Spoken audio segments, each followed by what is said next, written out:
Salah satu sifat wanita surga itu adalah wanita-wanita yang mendapatkan keridhaan dari suaminya.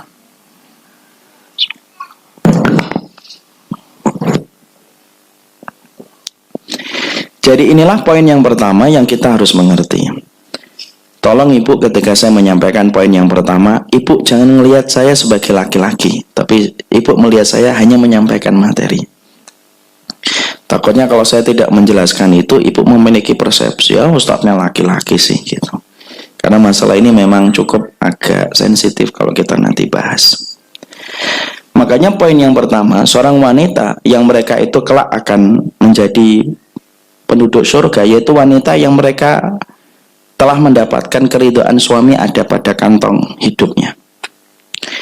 Mana dalilnya seorang wanita yang mendapatkan keridhaan dari suami itu akan mendapatkan tiket untuk masuk surga?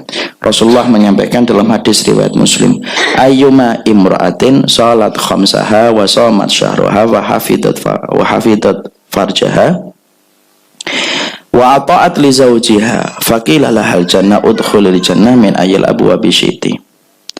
Rasulullah bersabda, apabila ada wanita yang dia melaksanakan sholatnya, melaksanakan puasanya, lalu dia menjaga kehormatannya, lalu kemudian dia taat kepada suaminya sampai suami itu ridho kepadanya, maka 8 pintu surga nanti akan memanggil dia dan mempersilahkan nama wanita itu untuk melewati pintu surga yang dia kehendaki.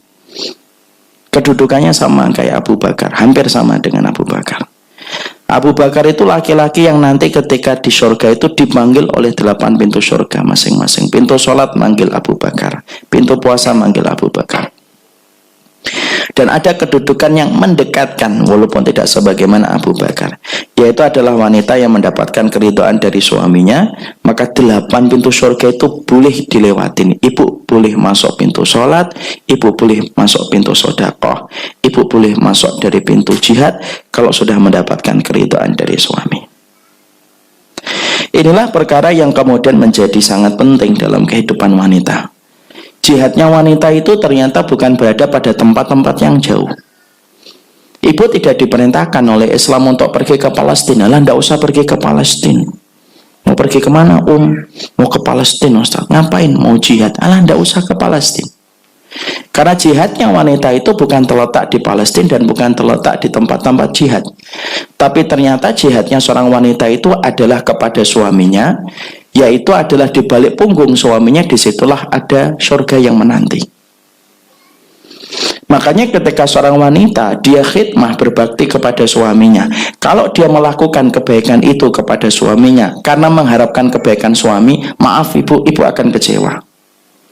Kalau ibu berbuat baik sama suami karena ibu mengharapkan kebaikan suami membalas kebaikan ibu akan kecewa. Kenapa? Karena suami tidak bisa membalas setiap inci kebaikan ibu setiap waktu.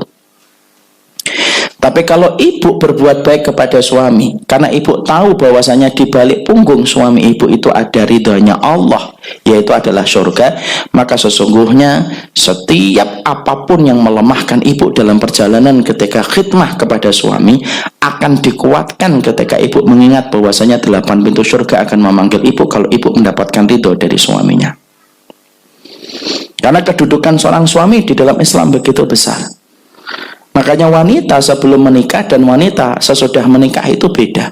Wanita sebelum menikah dikatakan oleh Ibnu Taimiyah dalam Majmu' Fatawa, kalau wanita sebelum menikah, urutan ketaatan dia untuk menggapai surga, yang pertama Allah, yang kedua Rasul, yang ketiga ibu, yang keempat bapaknya. Tapi wanita ketika dia telah dihalalkan oleh seorang laki-laki, urutan karirnya dia untuk mendapatkan surga berubah. Yang pertama Allah, yang kedua Rasul, yang ketiga adalah suaminya, baru ibu dan bapaknya. Ibu dan bapaknya itu menempati posisi di bawah posisi suami. Dan itu merupakan bagian dari jihad.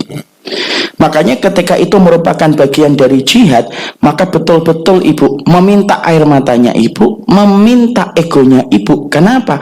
Karena surga itu merupakan puncak tertinggi dari kenikmatan, dan kenikmatan itu sebanding dengan pengorbanan. Karena membaktikan diri kita kepada suami setiap waktu itu tidak gampang. Terutama ketika kita paham wanita itu diciptakan oleh Allah dari tulang rusuk yang paling bengkok. Belum lagi ketika wanita itu memiliki dua sifat istimewa, yaitu yang pertama dikuasai perasaannya, yang kedua selalu berubah-ubah posisi hatinya. Makanya ketika wanita diberikan fitrah penciptaan yang semacam itu, kalau dia bisa menundukkan semua rasa bengkok yang dia miliki dan dia tetap mengikuti petunjuk syariat bagaimana dia baik kepada suaminya, sampai suaminya berkata kepadanya, saya ridho kepada dirimu, lalu setelah itu ibu meninggal dunia dan memejamkan mata berpindah ke alam barzah, walaupun ibu sholatnya biasa, walaupun ibu puasanya mungkin biasa, tapi keridhaan yang ibu dapatkan dari suami itu tiket yang paling besar dan paling mahal, limited edition untuk mendapatkan surganya Allah. Karena kedudukan suami besar. Makanya kemarin saya sampaikan, masih ingat hadis yang saya sebutkan, lau kanat bihi qarhatun fala hasad hama adat haqqahu syai'an. Makanya sampai Nabi mengatakan, kalaupun kamu mendapati suamimu mengeluarkan nanah dari ujung kepala sampai ujung jempolnya, keluar nanah seluruh tubuhnya, kamu istrinya, kata Rasulullah, menjilat seluruh nanah itu, misalnya dari ujung kepala sampai ujung jempolnya, kamu jilatin semua dari nanah-nanah itu pun tidak bisa. Itu pun tidak sebanding yang harusnya kamu berikan kepada suami, karena besarnya suami ketika diletakkan oleh Allah. Kenapa begitu, Ustaz? Karena sesungguhnya suami akan bertanggung jawab dalam perkara-perkara berat yang kemudian ibu tidak menanggungnya. Mungkin ada yang berkata, enak banget jadi laki-laki. Jangan ngomong gitu, ibu. Karena ternyata kalau ibu pahami tentang hadis dan tentang dalil, ibu tidak akan tega ngomong kayak gitu. Kenapa? Saking beratnya seorang suami ketika mereka nanti akan menanggung ibu ketika dalam kehidupan di akhirat. Kita bedah dulu ya di akhirat.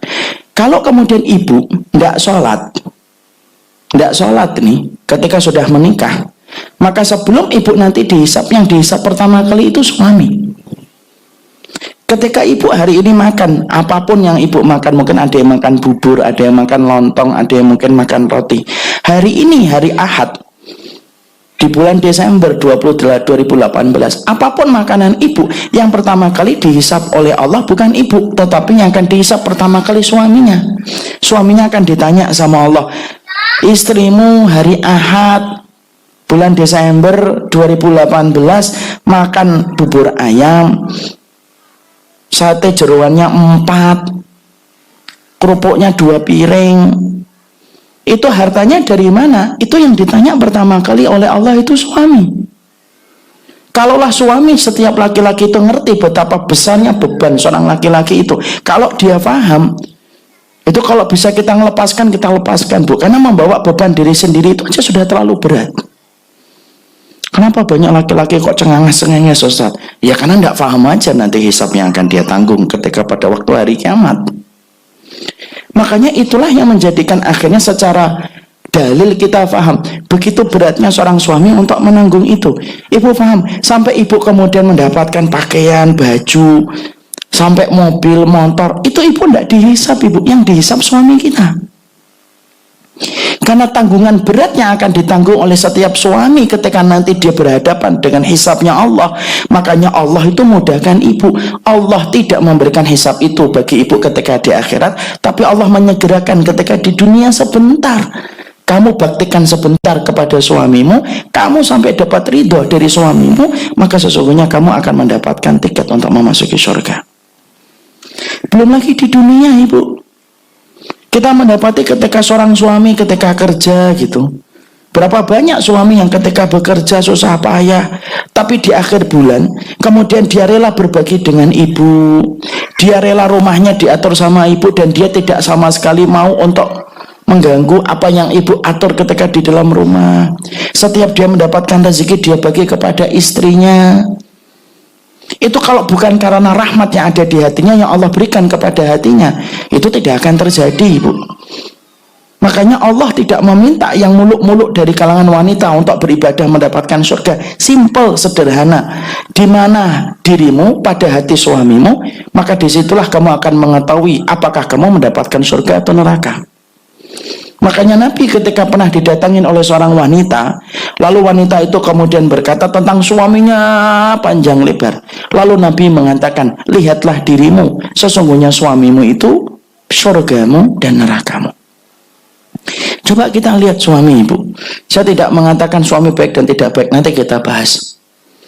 Kita kemudian harus paham, suami kita ini Masya Allah, dia memberikan apapun rezeki yang dia peroleh, dia bagi untuk istrinya. Padahal ibu maaf ya, dia sama temannya saja, tidak mungkin dia traktir setiap waktu. Kita kalau dapetnya ada laki-laki misalnya, dia traktir, dia terkenal dermawan, dia traktir itu temannya. Lama-lama dia traktir temannya itu, lama-lama pasti kemudian dia capek dan letih. Yang traktir saya terus itu, mbok gantian kamu gitu loh. Itu baru 4 kali 5 kali bu, gantian lah gitu. Tapi hebatnya Allah ketika memberikan hati kepada seorang suami, suami kita itu menraktir istrinya bertahun-tahun, tapi tidak pernah ada seorang suami yang ngomong sama istrinya, mbok gantian gitu loh, traktir gitu loh, mau saya traktir kamu bertahun-tahun. Tidak ada ibu.